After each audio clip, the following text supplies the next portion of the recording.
আসসালামু আলাইকুম। অবিরাম বাংলা সংবাদে সবাইকে স্বাগত জানাচ্ছি আমি আফরোজা রূপা। শুরুতে বিআরবি কেবলস সংবাদ শিরোনাম। উড়োজাহাজের টিকিট সংকটে মালয়েশিয়া যেতে পারলেন না ৩০,০০০ কর্মী। বিমানবন্দরে চরম ভোগান্তি, সময় বাড়ানোর দাবি।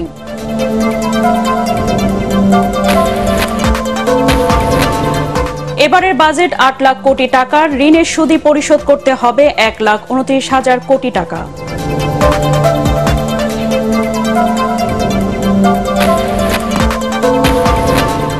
উপজেলা নির্বাচনকে ঘিরে খুলনায় ভোটের আমেজ নেই। প্রার্থীদের সিংহভাগই সরকার দলীয় হওয়ায় উৎসাহ কম ভোটারদের।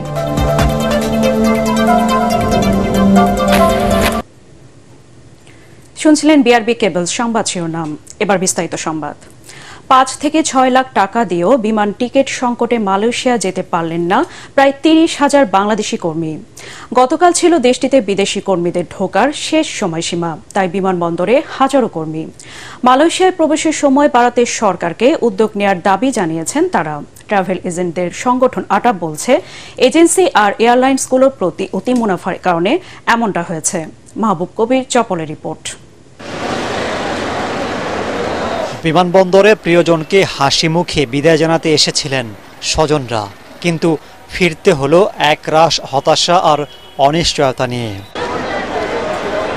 শুক্রবার মধ্যরাত থেকে বিদেশি কর্মী নেওয়া বন্ধ করে দেয় মালয়েশিয়া। যদিও ঘোষণা আগে ছিল, তারপরও শেষ দিকে কর্মী পাঠাবার তৎপরতা শুরু করে এজেন্সিগুলো।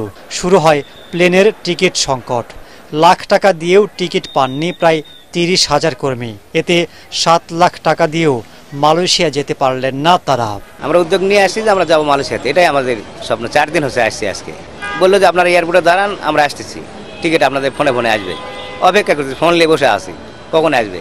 অমুক তারিখে আপনাকে ফ্লাইট, অমুক তারিখে কাগজপত্র আসতেছে, কোনো কাজে যাইয়েন না। এইভাবেই আমরা একটা বছর ৫ লক্ষ টাকা, ৫.৫ লক্ষ টাকা দেওয়া হয়েছে দালালের হাতে। আরো কমসে কম ৪ লক্ষ টাকার বাড়ি বসে ঋণ হওয়া হয়েছে। ৫,৫৫,০০০ টাকা দেওয়া হয়েছে। বন্দুক থুইছে, ওই লাভে আনা হয়েছে, বিভিন্ন মানুষের কাছে ধার আনা হয়েছে। মানবিক দিক বিবেচনা করে মালয়েশিয়া যাবার সময় বাড়াতে সরকারকে উদ্যোগ নেয়ার দাবি ভুক্তভোগীদের। আমার 2 ভরি স্বর্ণ বন্দুক আছে, আমার জমি আছে, আমার একটা গাভী ছিল, গাভী বিক্রি করছি। এখন এই সমস্ত করার পর, টাকা সংগ্রহ করার পর আমি তো এখন স্থির থাকতে পারতেছি না। 2-3 বছর ঘুরে টাকা পয়সা দিয়ে কিচ্ছু করে নাই, অনেক দারিদ্র হয়ে গেছে। যার কারণে যদি কয়েকদিন সুরমায় বাড়ায়, প্রত্যেকটা লোকে যাইতে পারবে। এর আগে যারা কুয়ালালামপুর বিমানবন্দরে পৌঁছেছেন তারাও অমানবিক আচরণের শিকার হয়েছেন। নিয়োগকর্তার যোগাযোগ ছাড়া দেশে ফেরত পাঠানোর হুমকিও দেওয়া হয় তাদের। দেশটির সংবাদ মাধ্যম ফ্রি মালয়েশিয়া টুডের এক প্রতিবেদনে বলা হয়, এসব কর্মী কাজ না পেলে ঋণের চাপে আধুনিক দাসত্বের শিকার হবেন। দায়ী সিন্ডিকেটের বিরুদ্ধে শাস্তির পাশাপাশি সমস্যা সমাধানে প্রবাসী কল্যাণ মন্ত্রণালয়কে এগিয়ে আসার আহ্বান জানিয়েছে আটাব। ৩০,০০০ টাকার টিকিট ১ লক্ষ বা ১,২০,০০০ টাকাও আমরা জেনেছি যে বিক্রি হয়েছে। এক্ষেত্রে এয়ারলাইন্সগুলোই কিন্তু ভাড়াটা নির্ধারণ করে, এটা দায় এয়ারলাইন্সকে নিতে হবে। পাশাপাশি যদি কোনো এজেন্সি এখানে জড়িত থাকে তাদের বিরুদ্ধে সরকার ব্যবস্থা নিতে পারে। যদি মালয়েশিয়ান সরকারকে অনুরোধ করে এই সময়সীমাটাকে আরেকটু বাড়িয়ে নেওয়া যায়, সেই উদ্যোগটা নেওয়া উচিত। 4 বছর বন্ধ থাকার পর ২০২২ সাল থেকে কর্মী নেওয়া শুরু করে মালয়েশিয়া, যা বন্ধ হলো আবারও। প্রবাসী কর্মীদের বলা হয় রেমিটেন্স যোদ্ধা, কিন্তু যুদ্ধক্ষেত্রে যেতে তাদের পদে পদে ভোগান্তিতে পড়তে হয়। কর্মীদের নিঃস্ব করে টাকার পাহাড় গড়ে সিন্ডিকেট, তারা থাকে ধরাছোঁয়ার বাইরে, যেন দেখার কেউ নেই। মাহবুব কবির চপল, এটিএন বাংলা, ঢাকা। আসছে প্রায় ৮ লাখ কোটি টাকার বাজেট। সংকুচিত বাজেটেও ঋণ পরিশোধে বরাদ্দ বাড়ছে। ৩৮ ভাগ বেড়ে ঋণের সুদ পরিশোধে ১,২৯,০০০ কোটি টাকা বরাদ্দ হতে পারে। চলতি অর্থবছরের প্রথম 10 মাসে উন্নয়ন সহযোগীদের দেয়া ঋণের সুদ আসল সহ প্রায় ৪০,০০০ কোটিরও বেশি অর্থ পরিশোধ করেছে বাংলাদেশ। অর্থনীতিবিদরা বলছেন, আগামী দিনে বিদেশি ঋণ পরিশোধের হার বাড়লেও সক্ষমতা থাকায় ভয়ের কিছু নেই। শারফুল আলমের রিপোর্ট। দেশি বিদেশি ঋণে চলছে দেশের অবকাঠামো উন্নয়ন প্রকল্পের কাজ। বিভিন্ন সময়ে নিয়ে ঋণের পরিশোধের চাপও বাড়ছে। চলতি অর্থবছরের জুলাই থেকে এপ্রিল পর্যন্ত 10 মাসে বিদেশি ঋণের সুদ আসল সহ পরিশোধের পরিমাণ 281 কোটি 18 লাখ ডলার বা 30,923 কোটি 63 লাখ টাকা।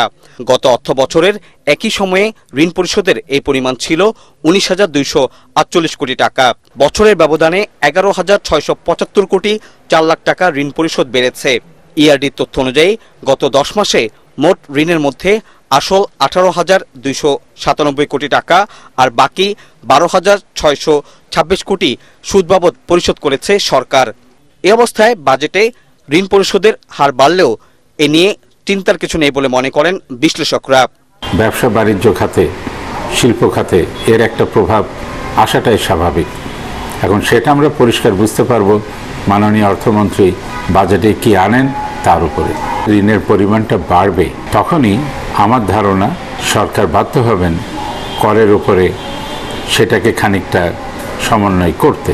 আমাদের দেখতে হবে যে কোন সেক্টরে আমরা বিদেশি বিনিয়োগটা আনবো, কোন সেক্টরে আমরা আনবো না।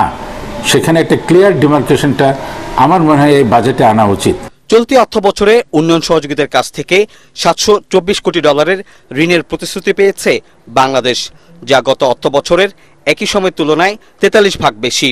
আগামী দিনগুলোতে বিদেশি ঋণ পরিশোধের হার বাড়তে থাকবে। তবে বিদেশি ঋণ নিয়ে বাস্তবায়ন হওয়া প্রকল্প থেকে এরই মধ্যে আয় আসতে শুরু করেছে। চলমান প্রকল্পগুলো দ্রুততার সাথে শেষ করার তাগিদ দিয়েছেন বিশ্লেষকরা।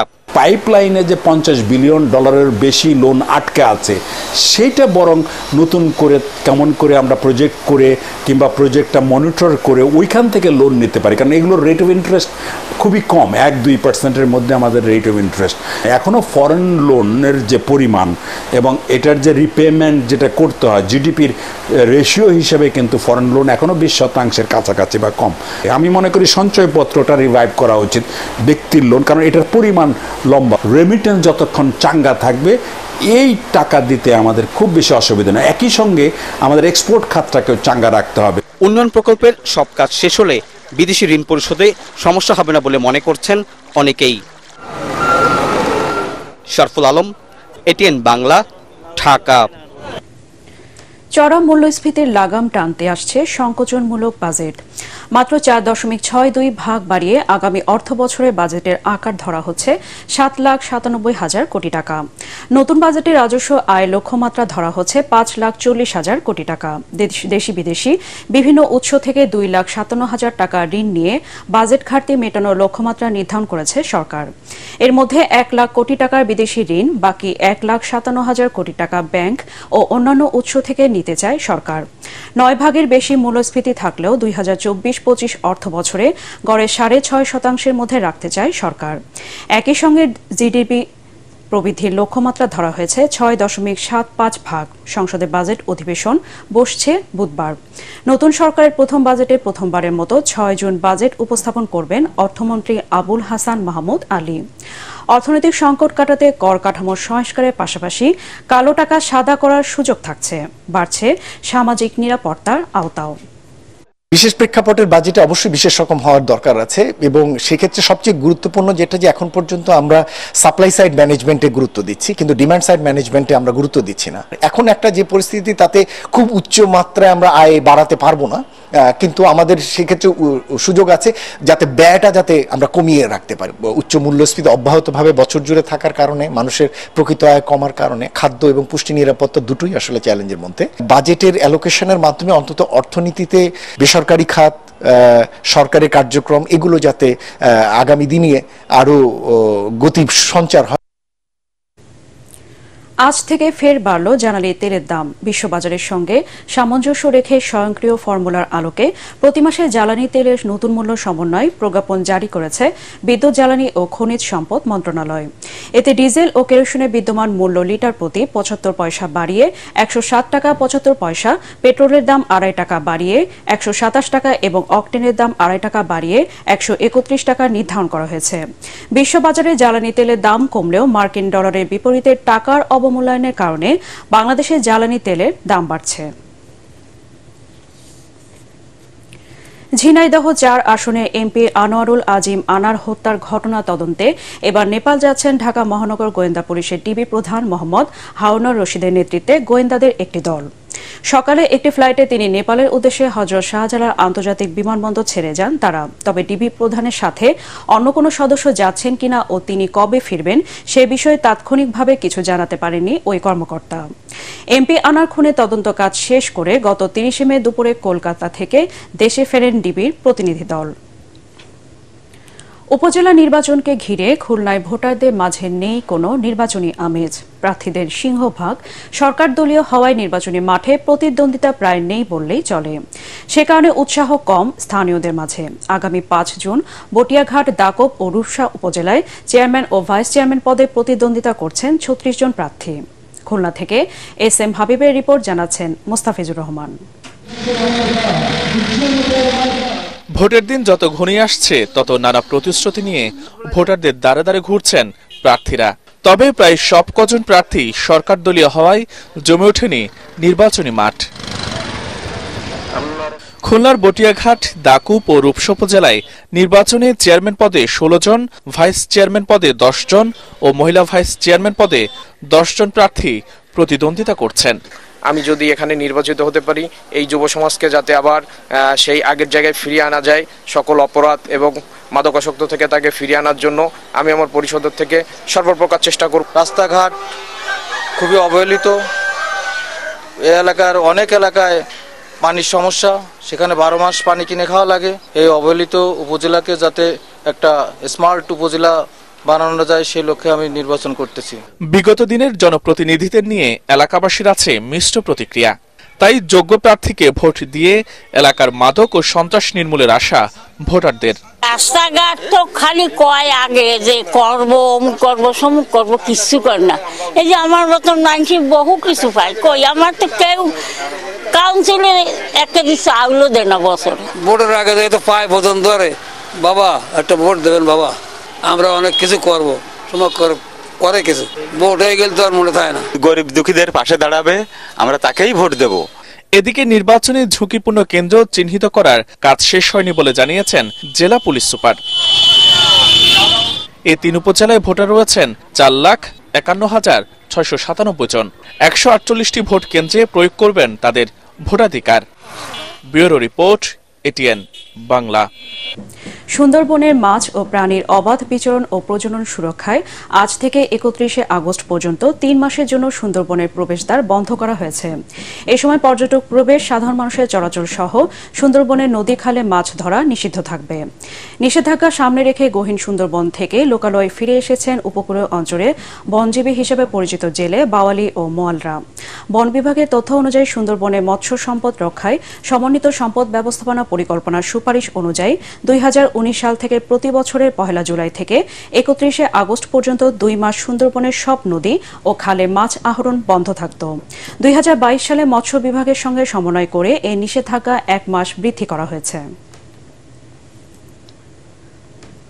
সিরাজগঞ্জের বহুলিতে ট্রাক চাপায় সিএনজি চালিত অটোরিকশার ২ যাত্রী নিহত হয়েছেন। এ ঘটনায় অটোরিকশা চালক সহ ৩ জন আহত হয়েছেন। আহতদের উদ্ধার করে হাসপাতালে ভর্তি করা হয়েছে। এদের মধ্যে একজনের অবস্থা আশঙ্কাজনক। গতকাল রাতে সিরাজগঞ্জ রায়গঞ্জ আঞ্চলিক সড়কের বহুলি ইউনিয়নের আলমপুর এলাকায় এই দুর্ঘটনা ঘটে। দুর্ঘটনায় নিহতরা হলেন সিরাজগঞ্জ সদর উপজেলার মুক্তারগাতি গ্রামের মাওলানা আবু তালহার ছেলে সাদ ও রায়গঞ্জ উপজেলার হাটপাঙ্গাশি গ্রামের মৃত যোগেশ চন্দ্র বসুর ছেলে মহদেব চন্দ্র সাহা। আর আহতরা হলেন দুর্ঘটনায় মারা যাওয়া যোগেশ চন্দ্রের স্ত্রী ঝর্ণা রানী ও বহুলি গ্রামের শাহ আলম। বাকি একজনের পরিচয় এখনও পাওয়া যায়নি। পুলিশ জানিয়েছে যাত্রীবাহী একটি সিএনজি চালিত অটোরিকশাকে চাপা দিয়ে ট্রাকটি পালিয়ে যায়। রাজধানীতে হয়ে গেল রংপুরের ঐতিহ্যবাহী শিক্ষা প্রতিষ্ঠান কারমাইকেল কলেজের প্রাক্তন ছাত্র সমিতির বার্ষিক সাধারণ সভা ও পুনর্মিলনী। মানিক মিয়া এভিনিউয়ে সেচ ভবন অডিটোরিয়ামের এই অনুষ্ঠানে প্রধান অতিথি ছিলেন কলেজটির সাবেক শিক্ষার্থী ও সুপ্রিম কোর্টের আপিল বিভাগের বিচারপতি এম এনায়েতুর রহিম। অনুষ্ঠানে সভাপতিত্ব করেন সমিতির সভাপতি ও স্বাস্থ্য মন্ত্রণালয়ের সচিব জাহাঙ্গীর আলম। অন্যান্যর মধ্যে বক্তৃতা করেন সমিতির সাধারণ সম্পাদক রকিবুল সুলতান মানিক, অ্যাডভোকেট জিয়াউর রহমান, সাবেক সচিব রেজাউল হাসান ও সোনালী ব্যাংকের সাবেক ব্যবস্থাপনা পরিচালক আতাউর রহমান প্রধান সহ অন্যান্যরা। কারমাইকেল কলেজের উন্নয়ন এবং রংপুর তথা উত্তরাঞ্চলের মানুষের কল্যাণে নানামুখী পদক্ষেপ নেওয়ার ঘোষণা দেন তারা। সাধারণ সভা শেষে মনোজ্ঞ সাংস্কৃতিক অনুষ্ঠানে গান পরিবেশন করেন জনপ্রিয় শিল্পীরা। এবারে পাটেক্স খেলার খবর।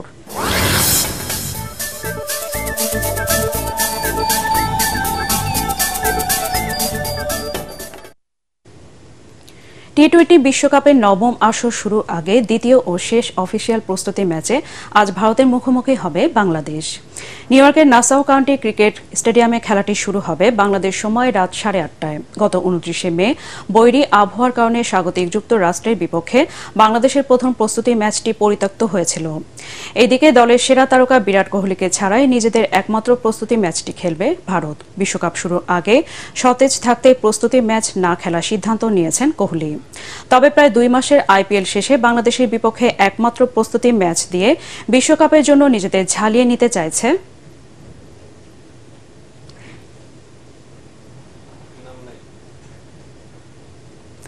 নেইমারের দল আল হিলালের কাছে টাইব্রেকারে হেরে আরও একটি শিরোপা জয় থেকে বঞ্চিত হল ক্রিস্টিয়ানো রোনালদোর দল আল নাসর। সৌদি প্রো লিগের পর আল নাসরকে পরাজিত করে কিংস কাপের শিরোপাও ঘরে তুলল তারা। জেদ্দার কিংস আবদুল্লাহ স্পোর্টস সিটিতে হাই ভোল্টেজ এই ফাইনালের 7 মিনিটে মিত্রোভিচের গোলে লিড নেয় আল হিলাল। তবে 87 মিনিটে আলী আল বোহাইলি লাল কার্ড দেখে মাঠ ছাড়ার পরে আইমান ইয়াহিয়া ম্যাচে সমতা ফেরান। খেলা শেষে যোগ করার সময় প্রথম মিনিটে কায়দু কলিবালি দ্বিতীয় হলুদ কার্ড পেলে 9 জন নিয়ে খেলতে হয় আল হিলালকে। অতিরিক্ত সময় কোনো গোল না হলে খেলা গড়ায় টাইব্রেকারে। পেনাল্টি শূন্য আউটে আল নাসরকে 5-4 ব্যবধানে হারিয়ে বিজয়ের হাসি হাসে নেইমারের দল আল হিলাল। এই নিয়ে 11 বার কিংস কাপ জিতল তারা। শেষ করার আগে বিআরবি কেবলস সংবাদ শিরোনাম আরেকবার। উড়োজাহাজের টিকিট সংকটে মালয়েশিয়া যেতে পারলেন না 30,000 কর্মী, বিমানবন্দরে চরম ভোগান্তি, সময় বাড়ানোর দাবি।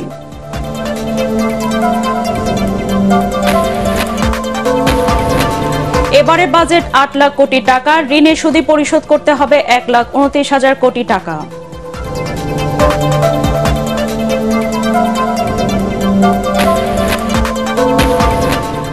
উপজেলা নির্বাচনকে ঘিরে খুলনায় ভোটের আমেজ নেই, প্রার্থীদের সিংহভাগে সরকার দলীয় হওয়ায় উৎসাহ কম ভোটারদের।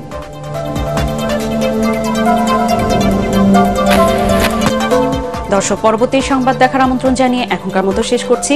ATN বাংলা সংবাদ ইউটিউবে দেখতে ব্রাউজ করুন youtube/ATN বাংলা নিউজ। ধন্যবাদ সবাইকে।